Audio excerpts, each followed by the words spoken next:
Le sang coulait encore de ma tempe quand j'ai entendu le craquement final de mes os sous les roues du camion. Mon frère, ce salaud aux yeux froids comme l'acier d'un sous-marin, avait enfoncé l'accélérateur sans un battement de cils, me laissant pour mort sur l'autoroute déserte près de Brest. J'avais vu son visage dans le rétroviseur, un sourire fugace, presque tendre, avant que le monde ne bascule dans un tourbillon de douleur et d'obscurité absolue. Et puis, rien. Le néant. Ou du moins, c'est ce que je croyais. Mais le néant n'a pas duré. Il s'est fissuré comme une coque sous la pression océanique, et soudain, j'étais de retour. Pas au paradis des marins, ni en enfer des traîtres, mais dans mon propre corps, 15 ans en arrière, le cœur battant à tout rompre dans la poitrine d'un lieutenant de vaisseau de 28 ans, frais émoulu de l'école navale. L'air salin de Toulon emplissait mes poumons, et mes mains jeunes, sans les cicatrices des missions en mer Noire agrippaient le bastingage du Jean Bart, ce destroyer fier qui allait devenir mon tombeau dans une autre vie. J'ai vomi par-dessus bord, non pas de mal de mer, mais de la rage qui remontait comme une marée noire. J'étais vivant. J'étais revenu. Et cette fois, Alexandre paierait pour chaque mensonge, chaque coup de poignard dans le dos. C'était une matinée d'octobre 2010, le soleil bas sur la rade de Toulon, peignant les eaux en or et en sang. J'ai cligné des yeux, encore étourdi par le choc de la réincarnation ou quoi que ce soit que cela fût. Les souvenirs de ma mort me hantaient comme des torpilles lancées à pleine vitesse. Alexandre, mon aîné de 3 ans, l'héritier légitime de notre lignée d'officiers de marine, m'avait toujours envié.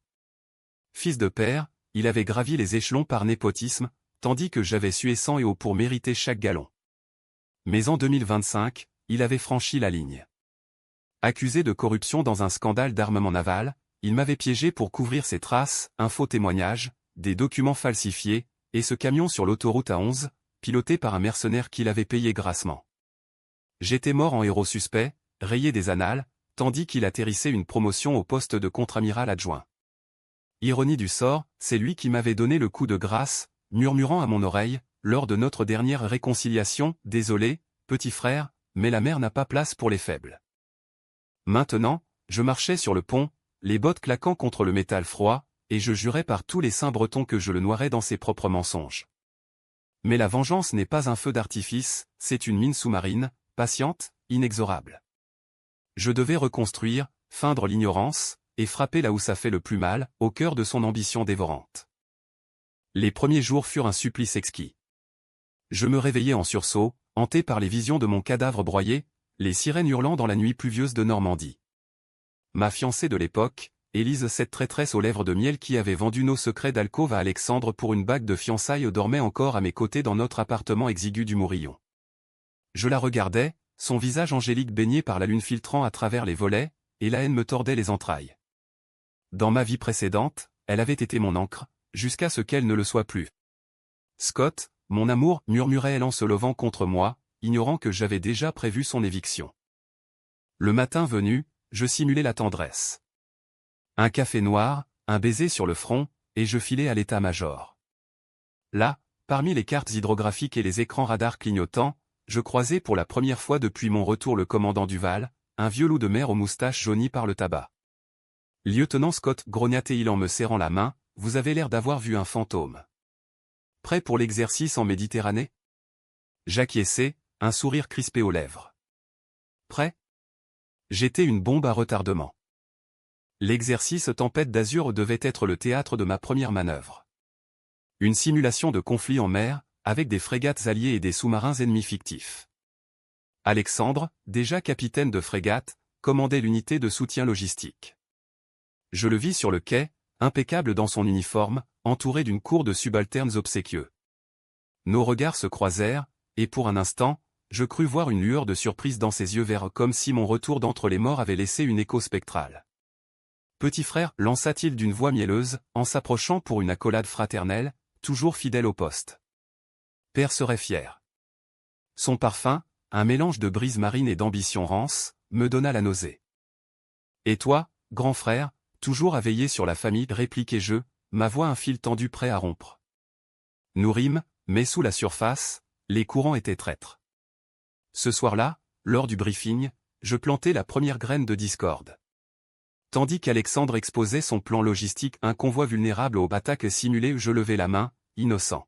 « Capitaine, avec tout le respect dû, cette route expose nos ravitaillements à un risque inacceptable de torpillage. Et si on optait pour un détour par les Baléares? Les officiers murmurèrent, Alexandre blêmit imperceptiblement. C'était anodin, mais c'était le début, éroder sa confiance, semer le doute. Élise, de son côté, jouait son rôle à la perfection. Tu sembles distant, chérie, ronronna-t-elle ce soir-là, en déboutonnant ma chemise sur le balcon face à la mer. Est-ce l'exercice qui te ronge? Je la laissai faire, mes doigts traçant des cercles sur sa peau, mais mon esprit cartographiait déjà les fissures. Dans ma mémoire, c'est elle qui avait glissé l'info fatale à Alexandre, mes doutes sur ses magouilles avec un fournisseur d'armes douteux. Rien, ma douce, mentis-je, en l'embrassant avec une ferveur feinte. Juste la mer qui appelle. Mais intérieurement, je comptais les jours jusqu'à ce que je la confronte non pas avec des cris, mais avec la froideur d'un sonar détectant une cible. Les semaines suivantes, je m'immergeais dans le passé pour mieux le plier à mon futur. Je relus les dossiers classifiés que j'avais eus entre les mains en 2025, les preuves d'un réseau de corruption au sommet de la marine, où Alexandre n'était qu'une pièce, mais une pièce maîtresse. Il avait commencé petit des pots de vin pour des contrats de maintenance surévalués mais avait escaladé jusqu'à falsifier des rapports d'inspection pour un sous-marin défectueux, causant un accident mortel en 2018. J'avais couvert pour lui, par loyauté fraternelle, et ça m'avait coûté ma carrière, puis ma vie. Cette fois, je documenterai tout, anonymement, via des contacts discrets au sein de la DGSE. Un soir pluvieux, alors que Toulon s'illuminait de lumière floue, je reçus un appel anonyme. Lieutenant Scott? Vous avez des oreilles attentives. La voix était rauque, masquée. Votre frère. Il trempe dans des affaires sales. Rencontrez-moi au Café des Marins, minuit. Mon pouce accéléra. Était-ce un piège? Ou un allié providentiel? J'y allais, armé d'un Beretta dissimulé sous mon manteau. L'homme, un ancien quartier-maître aux cicatrices de brûlure, s'appelait Raoul. J'ai servi avec lui sur le Casabianca, crachata-t-il en sirotant un pastis. Il a saboté le réacteur pour couvrir un détournement de fonds. 5 hommes morts, et lui promu. Il glissa une clé USB, des enregistrements audio, des transferts bancaires. Le trésor que j'attendais. Mais la vengeance est un venin lent. Je remerciai Raoul, payai son silence d'une somme rondelette fruit de mes économies d'une vie précédente, et rentrai, l'esprit bouillonnant. Élise m'attendait, inquiète. Où étais-tu? Demanda-t-elle, les yeux emplis de feinte sollicitude. Je souris, la pris dans mes bras. Une vieille affaire de famille. Ce mensonge-là, elle l'avala comme un hameçon. L'exercice en mer approchait de son apogée. Sur le Jean Bart, je commandais une section de missiles solaires, et Alexandre dirigeait le convoi depuis son poste sur le Provence. Les vagues étaient hautes, le vent hurlant comme une banshee bretonne. Puis, elle y attaque simulée, un drone ennemi fictif fondant sur nous. Mon unité réagit avec précision, abattant la cible virtuelle. Mais Alexandre, dans sa panique, où étaient ceux de la malveillance? Ordonna un tir de barrage erratique qui frôla notre flanc. Contact perdu, hurlai-je dans la radio, feignant la colère. Capitaine, votre ordre a failli nous couler. Les logs étaient enregistrés, le doute s'insinua comme une fuite dans la coque. De retour à quai, la tension crépita lors du débriefing. L'amiral en chef, un breton pur jus nommé Le Gall, fronça les sourcils devant les rapports. Capitaine Moreau, expliquait cette imprécision. Alexandre balbutia, son charme habituel fissuré. Je restai silencieux, observant, un prédateur dans l'ombre. Plus tard, seul avec lui dans les vestiaires, il siffla, « Qu'est-ce que tu fous, Scott? Tu veux me faire tomber ?» Je haussai les épaules, innocent. Juste mon devoir, frère. La marine n'aime pas les erreurs. Cette nuit-là, Élise et moi fîmes l'amour avec une urgence désespérée, mais mes pensées étaient ailleurs. Elle murmura des secrets et des ragots sur Alexandre, qu'elle croyait me confier en confiance. Il voit une autre femme, tu sais. Une avocate à Paris. Je hochai la tête, mémorisant. Bientôt, je l'utiliserai contre elle. Les mois passèrent en un tourbillon de missions et de manigances. Je grimpai en grade, mes évaluations impeccables boostées par la connaissance d'un futur que nul n'avait vu. Alexandre, lui, accumulait les lauriers, mais les fissures grandissaient. Une inspection surprise révéla des irrégularités dans ses stocks de munitions, je veillais à ce que mon rapport anonyme atterrisse sur le bureau de Le Gall. Petite maladresse minimisait-il en me confrontant lors d'un dîner familial à notre maison de Quimper, sous les yeux de notre mère veuve, frêle comme une voile déchirée. Tu exagères, Scott. Nous sommes des moraux. Des moraux, répétai-je, levant mon verre de muscadet. Toujours unis. Mais sous la table, mes ongles s'enfonçaient dans ma paume jusqu'au sang. Puis vint l'hiver 2011. Une tempête atlantique ravageait la côte, et un sous-marin en manœuvre, le Pearl, signala une avarie. Alexandre était à bord comme observateur. J'eus le choix, alerter ou laisser pourrir. La tentation fut grande, un accident naturel ou pour commencer la purge. Mais non. La vengeance devait être propre, calculée. J'appelai la tour de contrôle, divulguai la position exacte, info tirée de mes souvenirs futurs. Le Pearl fut sauvé, mais l'enquête révéla des négligences, signature falsifiée d'Alexandre. Premier coup porté. Élise, sentant le vent tourner, devint collante. Épouse-moi, Scott. Fuyons tout ça. Je ris intérieurement. Bientôt, elle saurait ce qu'est la trahison véritable. La promotion arriva comme une vague traîtresse en mars 2012. Contre-amiral en herbe? Non, pas encore. Mais lieutenant-commandant, avec les honneurs et les responsabilités qui collent à la peau comme du sel marin. L'amiral Le Gall me tapa l'épaule lors de la cérémonie au cercle naval de Toulon, sous les portraits jaunis des gloires passées. Scott Moreau, vous êtes le fer de lance de cette flotte. Ne laissez pas les tempêtes vous emporter. Si seulement il savait que la tempête, c'était moi. Alexandre, maintenant capitaine de vaisseau, arborait un sourire figé lors du toast. À la famille, porta-t-il son verre, les yeux comme des périscopes scrutant mes intentions. Notre mère, venue de Bretagne avec ses perles et ses regrets, pleura de joie factice. Mes garçons, si fiers. Je l'embrassai sur les joues ridées, me rappelant comment, dans l'autre vie, elle avait cru au mensonge d'Alexandre jusqu'à son dernier souffle, emporté par un cancer qu'il n'avait même pas daigné soigner en accélérant les paperasses administratives. Élise, rayonnante dans une robe rouge sang, accrocha son bras au mien. Mon héros, susurra-t-elle, ignorant que j'avais déjà engagé un privé pour fouiller son passé. Les rapports arrivèrent, des dettes de jeu à Monaco, des nuits avec un amiral retraité pour avancer sa carrière d'avocate maritime. Elle n'était pas innocente, elle était complice, un pion qu'Alexandre avait placé pour me surveiller. Bientôt, lui promis-je en dansant un valse guindé, nous serons inséparables. Les mois suivants furent un jeu d'échecs sous-marins.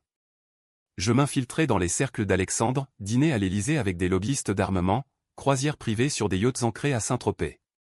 Là, je fis la connaissance de Victor Langlois, le magnate des chantiers navals, un homme au cigare éternel et aux yeux de serpent. Votre frère est un atout, lieutenant, me glissa-t-il un soir, sous les étoiles provençales. Mais vous.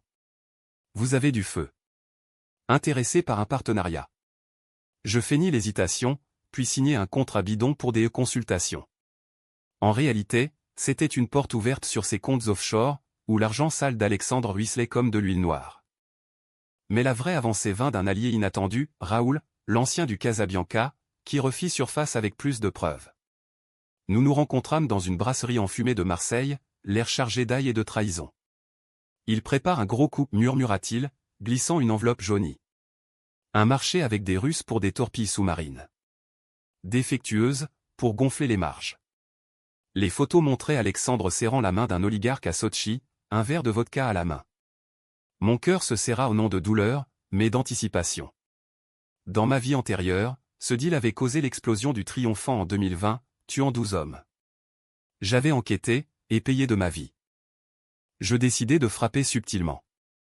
Une fuite anonyme à Le Monde, soupçon de collusion dans la marine nationale.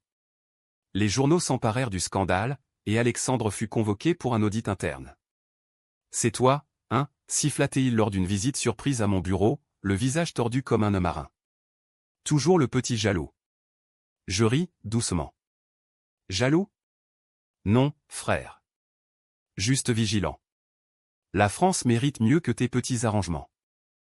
Élise, sentant la fissure, tenta de me sonder. Alexandre est stressé. Il dit que tu le sabotes. Nous étions au lit, son corps chaud contre le mien, mais froid comme un iceberg.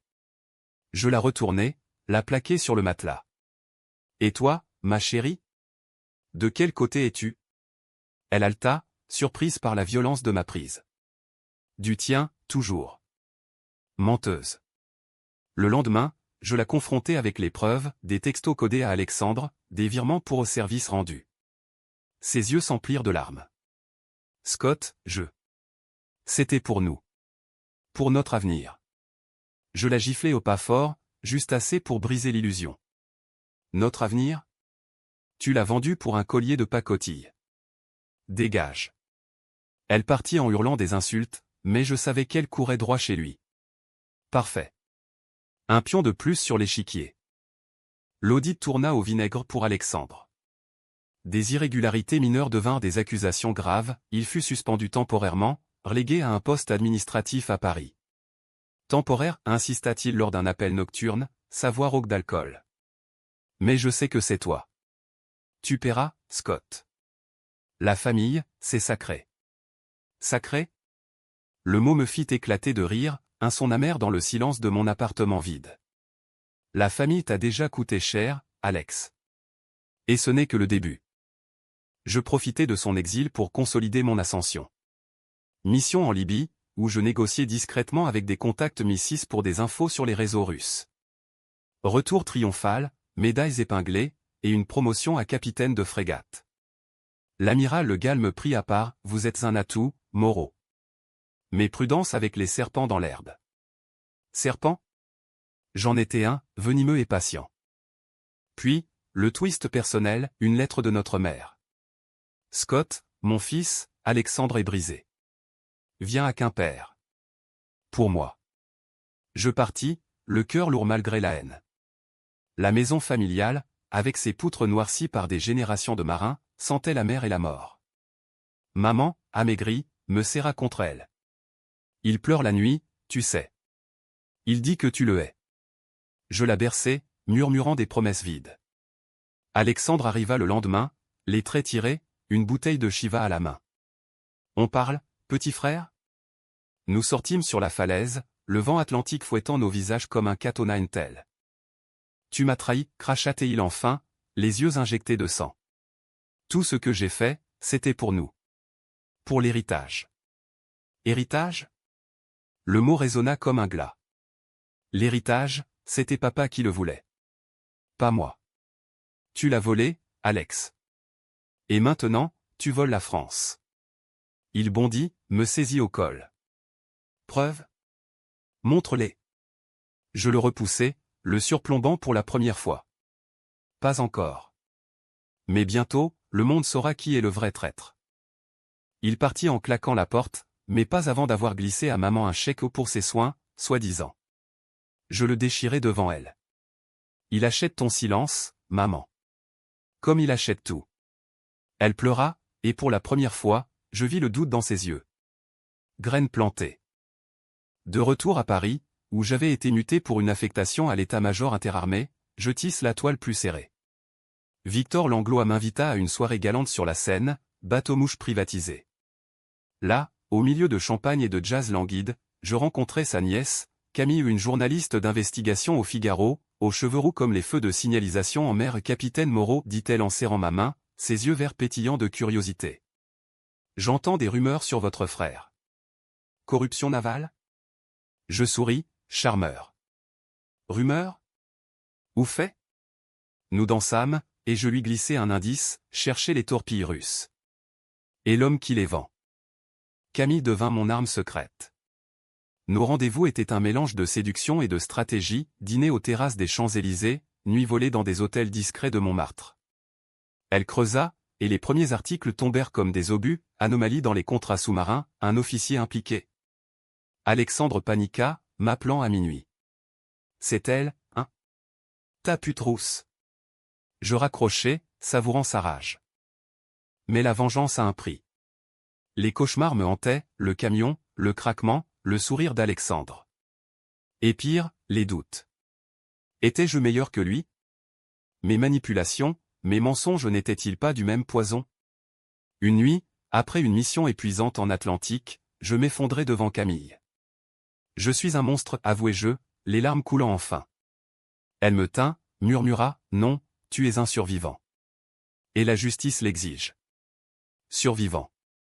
Le mot me redonna force. L'été 2013 apporta le premier vrai coup. Une perquisition au domicile d'Alexandre, fruit des fuites de Camille. Ils trouvèrent des disques durs, des carnets codés. Il fut arrêté pour détournement, interrogé pendant 48 heures. Libéré sous caution, mais marqué. « Tu m'as détruit » hurla-t-il lors de notre confrontation finale au parquet de Paris, sous la pluie battante. Pourquoi? Une promotion? Je le regardais, impassible. Pour la vérité, frère. Et pour les morts que tu as sur la conscience. Il s'effondra, pleurant comme un enfant. Pitié? Presque. Mais je me rappelais le camion. Pas fini, dis-je en partant. Pas encore. Élise revint, suppliante, avec un ventre arrondi fruit d'une liaison avec un autre. Scott, aide-moi. Alexandre m'a abandonné. Je ris, froid. Comme tu m'as abandonné. Je la chassai, mais pas sans lui offrir un billet pour Marseille. Commence une nouvelle vie. Loin d'ici. Maman mourut en automne, paisiblement, en me tenant la main. Protège-le, Scott. Il est perdu. Ces mots me hantèrent, mais trop tard pour l'indulgence. L'année 2014 fut celle des ombres longues. Paris, avec ses boulevards haussmanniens luisants sous la pluie automnale, devint mon terrain de chasse. À l'état-major, je naviguais les couloirs de pouvoir comme un sous-marin en eaux ennemies, réunion avec le ministre de la Défense, briefing sur la montée des tensions en mer Noire. Ma réputation grandissait, le Moreau fiable, murmura-t-il, contrastant avec le scandale qui rongeait mon frère comme la rouille un navire abandonné. Alexandre, relégué à un poste fantôme à l'inspection générale de la marine, complotait dans l'ombre. J'appris par Raoul, qui avait des oreilles partout, qu'il recrutait des alliés, des officiers endettés, des politiciens véreux. Il prépare un contre-coup, m'avertit-il lors d'une rencontre clandestine au Père-Latuille, une guinguette oubliée de Belleville. Un dossier sur toi. Des faux, pour te faire tomber en même temps. Je hochai la tête, impassible. Bien sûr. La vengeance est un miroir, il me renvoyait ma propre haine. Camille, ma muse rouge et mon scalpel, publia un dossier explosif, le réseau des torpilles fantômes quand la marine vend son âme. Les preuves extraites de la clé USB de Raoul, anonymisées au pointaient vers un consortium franco-russe. Alexandre fut nommé, pas directement, mais assez pour que les loups se délectent. Il m'appela, voix brisée, Scott, aide-moi. Ils viennent pour moi. Je feignis la compassion. Viens à Paris. On en parle. Piège tendu. Il arriva au café de Flore, vieilli de 10 ans en un clin d'œil, cheveux grisonnants, yeux cernés comme des hublots obscurs. Je sais que c'est toi, dit-il en s'asseyant, un café tremblant entre ses mains. Mais pourquoi? On était frères. Frères. Le mot me transperça. Je sortis l'enveloppe, copie des enregistrements, photo de Sochi. Parce que ça, c'est ce que tu m'as fait en 2025. Tu m'as tué, Alex. Pour tes secrets. Il pâlit, croyant à une hallucination. 2025? Tu délires. Je souris, sombre. Non. J'ai vu l'avenir. Et il te bouffe vivant. Igna, hurla, attira les regards des intellectuels attablés. Puis, le silence. C'était un accident. Le camion. J'ai payé le type pour te faire peur, pas pour. Mensonge. Mais son aveu enregistré discrètement par le micro de mon téléphone mettait l'or pur. Peur? Tu m'as écrasé comme un insecte. Il se leva, titubant. Tu es fou. Un démon. Il partit, mais le mal était fait. Le soir même, Camille et moi fêtâmes dans son loft de Marais, vin rouge et jazz de Miles Davis. Tu l'as eu, murmura-t-elle, ses lèvres sur mon cou. Mais la victoire avait un goût amer. Pas encore, répliquai-je. Il contre-attaque. Et il le fit. 2 jours plus tard, un article anonyme dans Valeurs Actuelles, le lieutenant Moreau, traître ou paranoïaque? Soupçon d'espionnage. Des faux documents mais contact avec les Anglais exagérés en collusion. L'état-major me suspendit, enquête ouverte. La nuit fut longue. Interrogatoire au quai d'Orsay, sous les néons crus. Capitaine Moreau, expliquait ses transferts vers des comptes offshore. Je restais muet, sachant que c'était le piège d'Alexandre. Puis, Camille intervint, son réseau au Figaro déterra les origines du leak, un hacker payé par Victor Langlois, sur ordre de mon frère. Contre-attaque parfaite. L'enquête se retourna, Alexandre fut rappelé. Mais le vrai drame éclata lors d'une audience disciplinaire à l'école militaire de Paris. Alexandre, en civil pour la première fois, témoigna contre moi, mon frère est instable. Il fabrique des histoires. Les juges hochèrent la tête, le doute s'installa. Je vis rouge. Instable? C'est toi qui as causé l'explosion du Casabianca. 5 morts pour tes pots de vin. La salle bruissa. Preuve balancée sur la table, l'enregistrement du café. Chaos. Alexandre hurla, faux. Manipulation. Le Gall, président du conseil, tapa du marteau. Silence. Monsieur Moreau, vous êtes accusé de diffamation et de corruption aggravée. Alexandre s'effondra, menotté sous les flashs des journalistes. Camille, dans la galerie, me fit un clin d'œil. Victoire? Provisoire. Libéré, je rentrai chez moi, brisé. Camille me rejoignit, nous fîmes l'amour avec une urgence fiévreuse, mais le matin apporta la tempête. Un appel, capitaine, votre frère s'est évadé. Direction la Bretagne. Évadé? Il avait soudoyé un garde, fui vers Quimper, notre terre natale.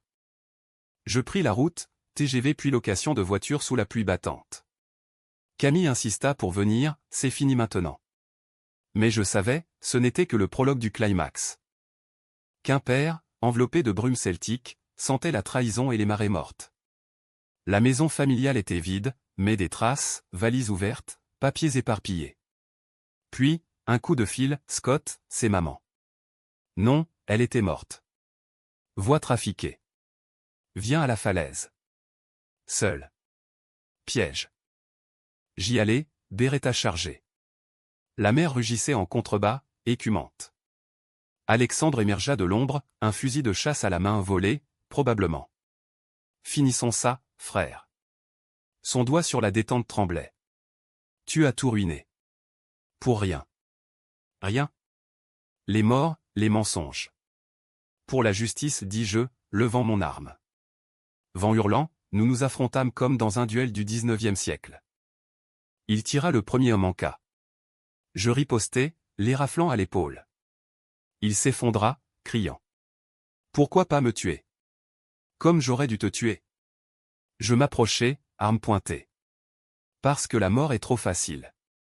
Tu pourriras en tôle, à méditer tes péchés. Sirène au loin où Camille avait appelé les flics. Arrêté, emmené menotté, il me cracha, tu es pire que moi, Scott. Un monstre? Peut-être. Mais vivant. Le procès s'ouvrit en hiver 2015, cirque médiatique à la cour d'assises de Paris. Accusation, corruption, homicide involontaire, tentative de meurtre. Témoignages défilèrent, Raoul, les veuves des victimes du Casabianca, même Victor Langlois, retourné par l'immunité. Alexandre, défendu par une avocate aiguisée, nia tout. Mon frère est obsédé. Il invente un futur pour justifier sa haine. Mon tour vint. Sur l'estrade, face aux jurés au visage de pierre, je racontais tout, la trahison, la mort fantôme, la renaissance. Je suis revenu pour corriger l'injustice. Pas par haine, mais par devoir. Scepticisme? Oui. Mais les preuves parlaient, enregistrement, transfert, aveu glané. Camille couvrit le procès, ses articles un feu roulant. Le scandale Moreau, quand la fraternité vire au crime. L'opinion publique bascula, Alexandre devint le bouc émissaire d'une marine gangrénée. Verdict, 20 ans ferme. Il s'effondra en hurlant mon nom. Je sortis, libre, mais alourdi. Pourtant, le doute persistait. Étais-je un justicier ou un vengeur maudit? Le printemps 2016 fleurit sur les ruines. Promotion au rang de contre-amiral ou ironie suprême, le poste qu'Alexandre avait convoité. La cérémonie à l'hôtel des Invalides, sous les dorures impériales, fut un triomphe discret. Le ministre en personne épingla mes épaulettes, amiral Scott Moreau, la marine vous doit sa purification. Applaudissements polis, flash étouffé. Camille, à mon bras, rayonnait en tailleur bleu marine. Ton heure de gloire, murmura-t-elle. Mais gloire? C'était une couronne d'épines. Alexandre, depuis sa cellule de la santé, m'envoya une lettre, « Tu as gagné, petit frère. Mais le sang Moreau est maudit. Tu le sentiras. » Je la brûlai, mais ces mots s'incrustèrent comme de la rouille. Ma nouvelle vie fut un tourbillon, commandement de la flotte Méditerranée, réunion à Bruxelles avec l'OTAN, réformes anticorruption que je pilotais comme un capitaine son navire. Je devins le réformateur, adulé par les médias, courtisé par les puissants. Pourtant, les nuits étaient hantées. Rêve du camion, du fusil sur la falaise, et pire, une vision d'un futur alternatif où j'avais pardonné, où la famille survivait. Camille et moi nous mariâmes en été, à Quimper, sous un ciel breton capricieux. Cérémonie intime, Raoul comme témoin, quelques officiers loyaux. À la seconde chance, toast et jeu, verre de cidre à la main. Elle rit, ses yeux verts promettant l'oubli. Mais l'oubli est un luxe pour les innocents. Les ennuis recommencèrent en automne. Un sous-marin, le Suffren, signala une fuite radioactive lors d'essais en Atlantique. Écho du passé, défaut couvert par le réseau d'Alexandre. J'ordonnai l'évacuation immédiate, sauvant l'équipage. Mais l'enquête révéla plus, un sabotage récent, signature d'un vengeur.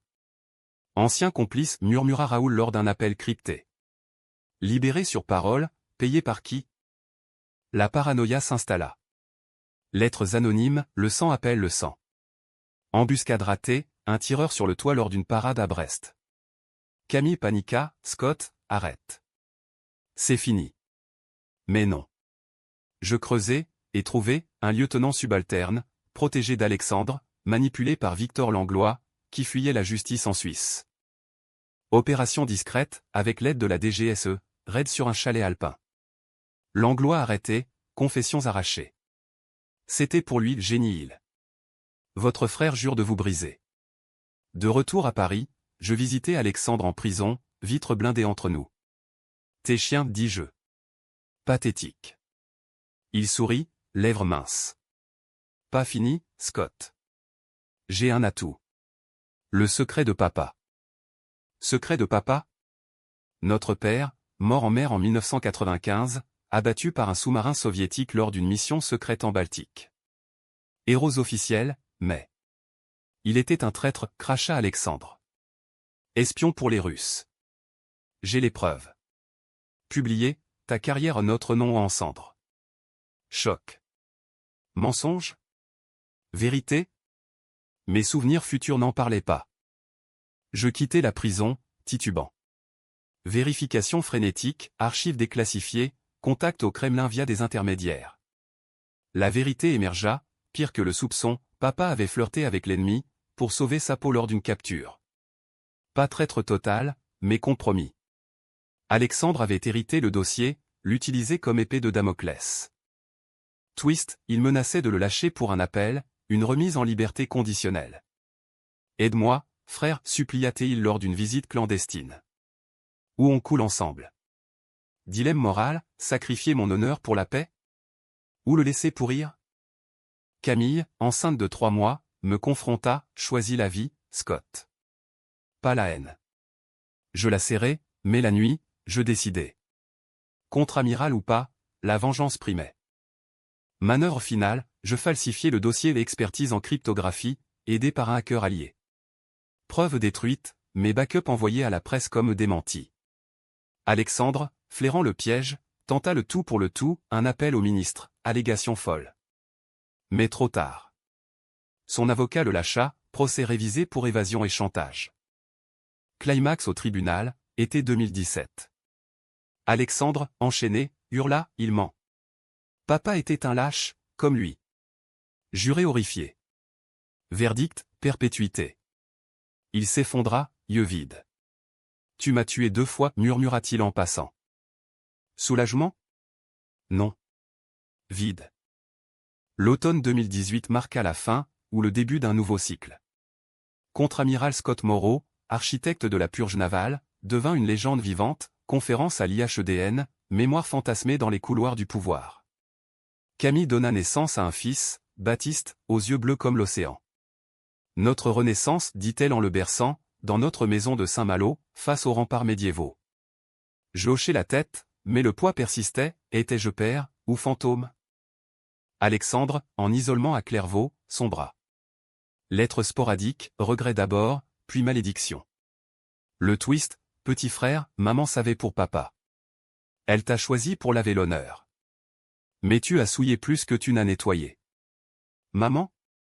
Ces mots lors de sa mort, protège-le. Était-ce pitié, ou commandement? Enquête finale, entretien avec sa vieille amie, une nonne à Quimper. Ta mère a brûlé les vraies preuves, Scott. Pour te protéger. Alexandre les a recréées, par jalousie. Twist cruel, il avait inventé le pire pour me briser. Mais le mal était fait, le doute rongeait. Décision controversée, je demandais une grâce partielle pour lui. Pas par faiblesse, mais pour clore le cercle.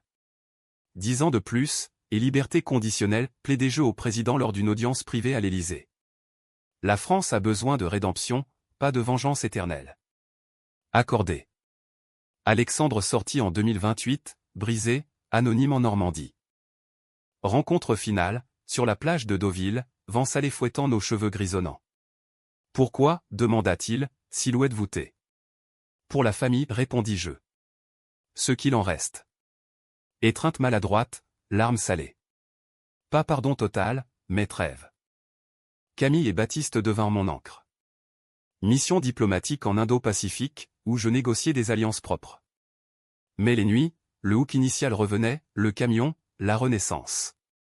Étais-je un héros? Un monstre? La réponse, les deux, tissés dans la trame française de l'honneur et de la trahison. Épilogue, en 2030, lors d'une parade navale à Brest, le général au nom, l'amiral en chef présenta, voici le contre-amiral Scott Moreau, sauveur de la flotte. Alexandre, dans la foule incognito, applaudit faiblement. Twist final, la boucle bouclée, mais la mer, éternelle, murmure encore des secrets. Qu'as-tu cohu? BKCH? Les deux, comme la vie. La vengeance m'avait rendu, mais à quel prix? Je partis, main dans la main avec Camille, vers un horizon incertain.